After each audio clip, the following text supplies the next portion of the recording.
इतकंच हलक्यात घेतलं ना. वारंवार आम्ही आंदोलनच करायचं.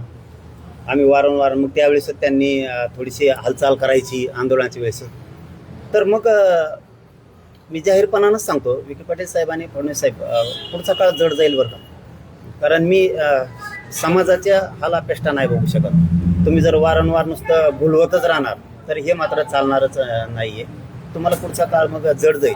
आणि त्याच्याही पुढचं जर ठरलं तर आमच्या समाजाचा, मराठा समाजाचा अपमान आणि अवमान जर वारंवारच करत राहिले तर मी 2029ला मराठ्याचा अपमान करणाऱ्याला खूप जणाला पाडी. हो, मी जे बोलतो ना, मला इतकी मग राग आणि तिडक येतो की हे समाज त्याचा हक्काचा असो, त्याला दिलं जात नाही मराठा समाजाला. आता हैदराबाद गॅजेटच्या नोंदी आहेत तरी दिल्या जात नाही म्हणल्यावर राग येणारच. सातारा संस्थांचा JR आहे, गॅजेट आहे, त्याचा JR काढत नाही, राग येणारच. 58 लाख नोंदी सापडल्या, त्याचे कोणी प्रमाणपत्र देणार नाहीत म्हणले तर राग येणारच ना मला. तुम्ही कोणाला घेऊन करत नाहीये. तुम्हाला आम्ही म्हणतो की तुम्हाला ओबीसीचं काढून आम्हाला द्या, अजिबातच म्हणत नाहीयेत आम्ही. आमचं आहे ते तर द्या. 58 लाख नोंदी, त्याचे कोणी प्रमाणपत्र द्या, त्याचे दिले त्याच्या व्हॅलिडिटी, आता ऍडमिशन आहेत, रोखू नका हे सांगणं. आता एक परवाच्याला असा विषय झालाय, आता तो खरा आहे का खोटा मी आणखी 2-3 दिवस बोलत नाही त्या विषयावरती. वडवणीला नोंदी सापडल्या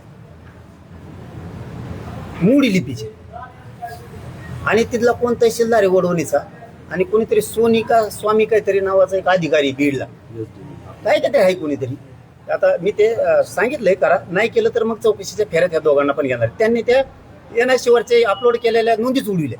म्हणजे तुम्ही मोडी लिपीच्या असणाऱ्या उडविणार.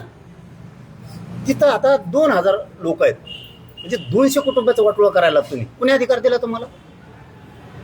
तुम्हाला कोणी अधिकार दिला देऊ? मोडी लिपीच्या असणाऱ्या नोंदी तुम्हीच सापडलेल्या, आणि तुमचेच कोण सोनिका स्वामी कोण आहे, आणि ती एक दुसरा तहसीलदार, एक बीडचा हा स्वामी का सोनी कोणीतरी, आणि वडवणीचा तहसीलदार, ह्यो जर अपलोड केलेल्या NIC वरच्या जर नोंदी उडवत असेल तर मराठीवर तुम्हाला अन्याय करायचा का?